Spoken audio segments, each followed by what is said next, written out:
It feels like yesterday. It feels like yesterday, says the couple on daytime TV. 50 years gone by, eyes sparkling through the screen, and even the camera's lens sheds a tear. Because oh, how rare it is. How rare it is to mean it when you say it feels like yesterday. To mean it when I said it feels like anything. Because once you were my yesterdays, and nows and tomorrows, until I lost sight of what tomorrow looked like, of why tomorrow mattered. When one day everything felt like nothing, and that yesterday became years ago, and it's not you, it's me, wasn't just some writer's cliche, it was what I needed you to know through tears that couldn't come, when I thought that rose gold left-hand ring would be enough to keep me from dealing with it, and instead, I ended up 20,000 leagues under the sea of ups and downs, doggy paddling for dear life, chasing the feeling of feeling anything at all.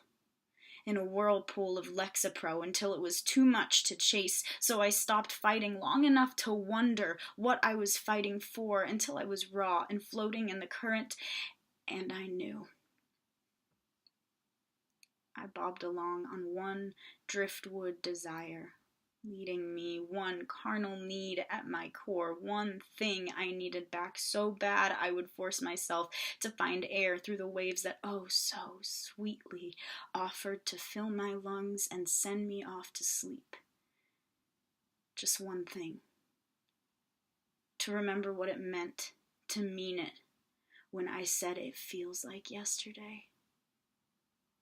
When you chose the shade of blue the sky would be. And the clouds weren't shapes but the letters of your name, when all the ruined plans in the world were nothing compared to a future so bright everyone else went blind just trying to look at it so only we could see. And 2,112 miles was the most heartbreaking palindrome in existence, and the airlines should have pardoned us with the frequent flyer miles of our hearts that they had earned jumping back and forth between the states every hour of the day for just 1 month, just 2 weeks, just 2 days, just long enough for me to remember. The scent of the jacket you left on my bed. The shape of your indent on the mattress, the pattern the tears made when sleep meant morning and morning meant gone. When sleep deprivation was an addicting drug that stretched the hours so that maybe just once we could stop today from becoming tomorrow, from becoming 147 days of sleeping next to the pale night light of your skin on a computer screen. But that was years ago. It feels like years ago. Until I fly away again. Until I'm away for 3 months, for the first time since that first year of the distance that wrote our love story, and spending each week creating the lines and coloring them in as my toolbox of crayons goes from beige to black to the back-to-school Crayola set you can barely fit in your backpack. Until one day, that balloon we chased each other with in the backyard becomes a little less gray and a little more red, until pastels get dialed up to something more vibrant, notch by notch, day by day, the bronze of the promise ring you won me from the arcade, when you gave me a forever no one believed but us. The soft pink of your lips that felt softer, knowing I was the first thing they'd ever touched and meant it.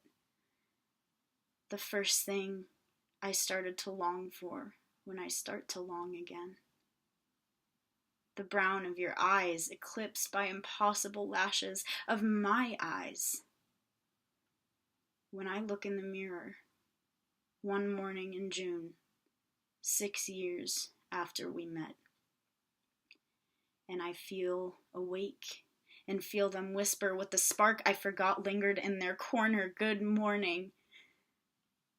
It's so good to see you again. And recognizing who's looking back for the first time in years, and I'm struck with the need to count down the days until I see you again. One day at a time on a dollar store kitten calendar, because the thought of you makes me feel like a school kid, makes me feel the pain of not touching you, the joy of knowing you, the revelation of knowing me. Because now I don't feel numb. Because now I don't feel the absence of feeling. Because now I feel. It feels like yesterday.